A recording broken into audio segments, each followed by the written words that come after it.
right, pick number 6. University of Southern California Trojans. They went 5-11 last year. Finished second in the Pac-12 South. And this is a big draft for my squad. Is we needed to really infuse some juice on the offensive side of the ball. I really think that there's a lot of good but not exciting players on offense. And I think the one player that I could look to is Castle outside, who's got speed, but he's getting up there in age, so I really needed to get some offensive firepower, and I kind of zoned in on a couple guys. First round, decided to go with Stephen Carr, the running back.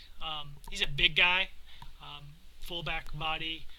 He's going to lose some weight, and I'm not too worried about that. In the meantime, he might take a little bit to get going, but he's basically everything you'd want in a halfback. He'll probably end up about in the high 80s in speed. I would like it to be a little bit higher in that, but you can't really complain too much because his volatility was only 2, so he's squeaky clean. He's got great ball carry maxed out, void fumble maxed out, and break tackle maxed out. Plus, he's also a pass blocking machine and run blocking machine, and both of those are maxed out. The downfall I see of Carr is he's not the best out of the backfield as far as catching the ball, and so that could be a problem going forward. He does have good route running, but his actual pass catching is not the best. But I'm pretty excited about Carr. I think he was one of the better players. I had him ranked 3rd on my big board. And so to get him at number 7 is pretty exciting. Moving on to the second round. One of my off-season, going into the season, I was really planning on Finn moving over to wide receiver and giving me a year of production. Unfortunately, he retired, so that left a little bit of a hole on at the wide receiver position. Going through my wide receivers, I have some good players, but I didn't have what I like to say is the juice, which is that speed. I had Castle, and that's about it. And so I wanted to add some youth to the wide receiver group. I wanted to add a burner. This is an FCS transfer. He's got his holes though, and this is Reed Axtell, and I really like the name. I think he's going to be one of those big play type of guys, but he doesn't have the best hands.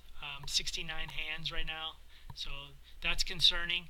But he does have that 92 speed, and he has the bump and run avoidance at 96 potential, which bodes well, especially if he plays the slot for me. But there are a lot of holes in his game. He doesn't have good fumble rating. He's not a good ball carrier.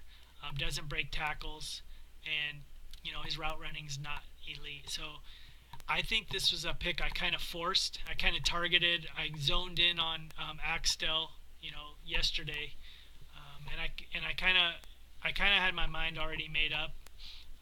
I pretty much knew he would last till my pick just because I didn't think anybody was gonna take this player. I think he's more of a 3rd round talent, to be honest. But in my offense, it's not always what you see, and so we'll see what we can do with them. I'm really excited about adding both of these players. I think it gives my offense a whole new dimension.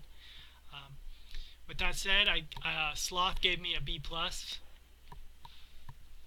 and you know what? I don't think I actually updated these, and I don't think Sloth gave me a B+.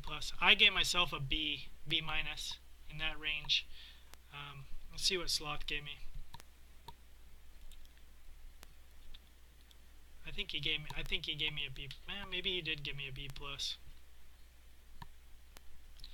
Yeah, but I'm gonna change my grade. I didn't update it on my screen, so it's supposed to read B- from me.